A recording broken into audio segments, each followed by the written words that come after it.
Hello everyone, welcome to our channel Success Tech. I am Prashant Jadhav. Today we are discussing our fourth chapter's next point. How did the forest rules affect cultivation? तो forest का जो rule है वो cultivation पर कैसे affect करता है हम यहाँ पर देखेंगे। कल्टीवेशन यानी हम जो खेती बाड़ी करते हैं उस खेती बाड़ी पर ये कैसे नियंत्रण करता है फॉरेस्ट का रूल, ये हम यहाँ पर देखेंगे।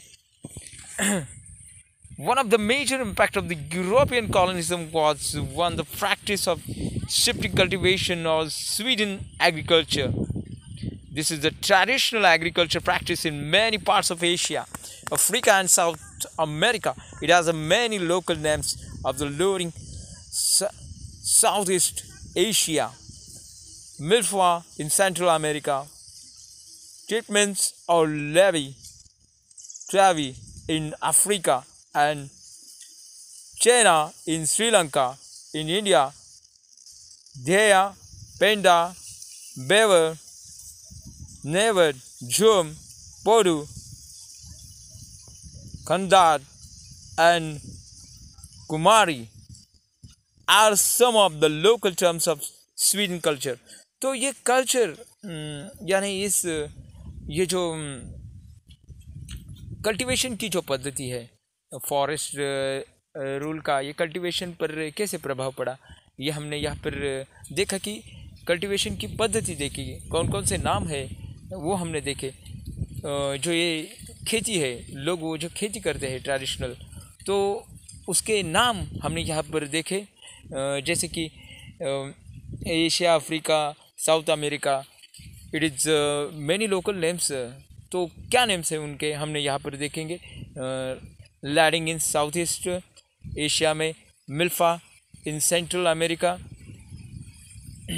चिटमेंस और चावी इन अफ्रीका, चेना इन श्रीलंका, श्रीलंका में अफ्रीका में क्या कहा है टवी, एंड चेना श्रीलंका में कहा गया है। इन इंडिया तो भारत में उसके बहुत से नाम है, जैसे कि धेया, पेंडा, बेवर, नेवाड़, झूम, पोडू, खंदाद एंड कुमारी। तो ऐसे बहुत से नाम इस खेती के हमने देखे। तो in shifting cultivation parts of the forest are cut and burned in a rotation. Seeds are shown in the ashes after the first monsoon rains, and the crops is harvested by the October-November. Such plots are cultivated for the couple of years and then leaf follow for 12 and 18 years for the forest to grow back. A mixture of crops is grown on these plots in the central India and Africa. It's called maize, millets, Brazil, manioc, and in other parts of the Latin America, maize and beans. तो ये जो shifting खेती है तो उसमें कुछ खामियां हमको नज़र में आती है कि ये लोग क्या करते हैं। तो जंगल की कटाई करके वहाँ पर जो एशेस वगैरह यानी जो पत्ते होते हैं, सूखे पत्ते, उनको जलाकर वो ये खेती करते हैं, और उसके बाद जलाकर उसके प्लॉट्स बनाकर उसमें वो खेती करते हैं। और ये ऐसी खेती बहुत से अफ्रीका, ब्राज़ील और ऐसे जो देश है उन देशों में ये खेती की जाती है। और लैटिन अमेरिका में जैसे कि माइज़ और बीन्स वहाँ पर लिया जाता है खेती से। European forest regarded this practice as harmful for the forest. They felt land which was used to cultivation every few years could not grow trees and railway timber. When the forest was burned, there was the added danger for the flame spreading of burning valuable timber. तो Europe में इस खेती पर थोड़ा बहुत control किया है, क्योंकि जंगल में आग लगने के बाद सभी जो वुड है बहुत महत्वपूर्ण जो टिम्बर नामक वो जल जाता है।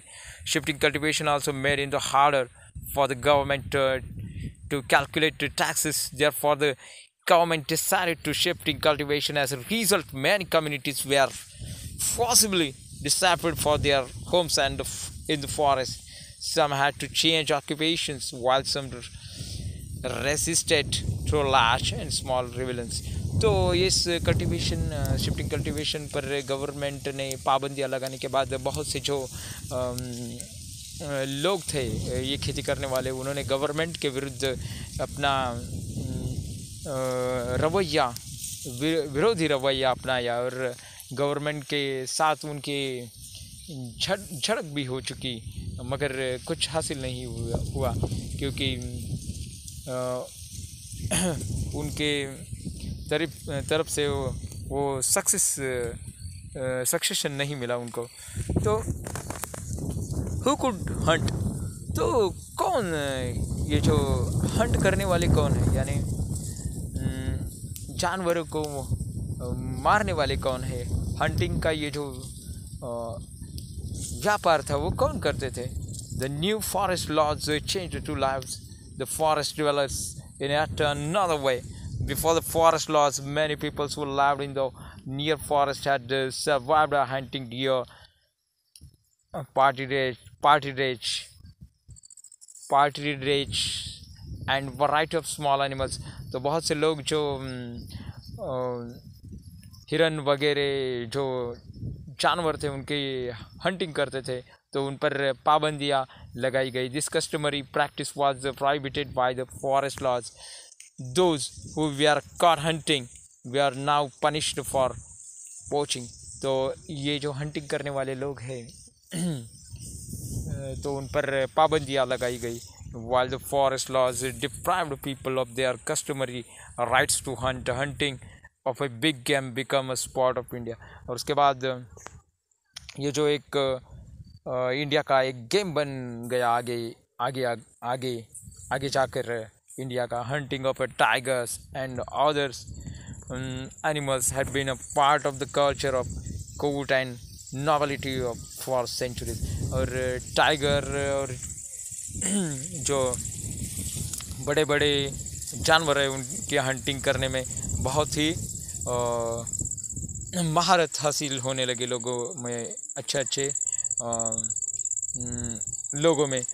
Many Mughal painting show princes and emperors enjoying hunt. और जो कि मुगल जो सम्राट थे, एम्पायर्स थे, उन्होंने हंटिंग में अपनी रुचि दिखाई है. But under colonial rule the scale of hunting increased in such of the extent that various species become almost extinct. और इसके कारण बहुत जो प्रजातियाँ थी जानवरों की वो ख़त्म हो रही थी. The British saw large animals were sign of a wild, primitive and savage society. They believed that the killing dangerous animal, the British would civilize India. तो ब्रिटिशों ने कुछ डेवलपमेंट लाया इस हंटिंग के क्षेत्र में. They give rewards for the killing tigers, wolves and large animals on the grounds that they posed threat to cultivators. और ब्रिटिशों ने कुछ इनाम रखे जो कि डेंजरस एनिमल है, जैसे कि टाइगर्स वगैरह, उनको मारने वालों को उन्होंने अवार्ड्स यानी बख्शिश रखे.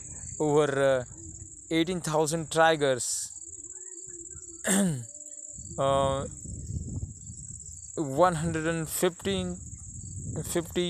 50,000 leopards and 2 lakh wolves were killed for rewards in the period. और उस वक्त इतने सारे जो जानवर थे वो मारे लोगों ने in the period of 1875 and 1925. Gradually the tiger came to be seen as a sporting trophy. The Maharaja of Sarguja alone shot 1,157 tigers and 2,000 leopards up to 1957. तो महाराजा सरगुजा ने लगभग 1,157 टाइगर्स और 2,000 लेपर्ड्स और 1,957 लेपर्ड्स मारे थे. इतने उन्होंने यानी जानवर मारे थे. British administrator George Yule killed 400 tigers. और यूले जो एडमिनिस्ट्रेटर था ब्रिटिश, उसने लगभग 400 टाइगर मारे थे.